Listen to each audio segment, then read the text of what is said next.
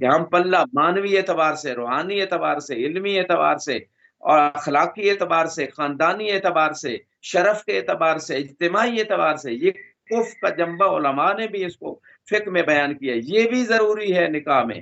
لہٰذا جیسے اللہ کے رسول نے جب بھائی بھائی بنایا تھا تو جو فلاں کو فلاں کا بھائی بنا دیا، جس کا جتنا معیار تھا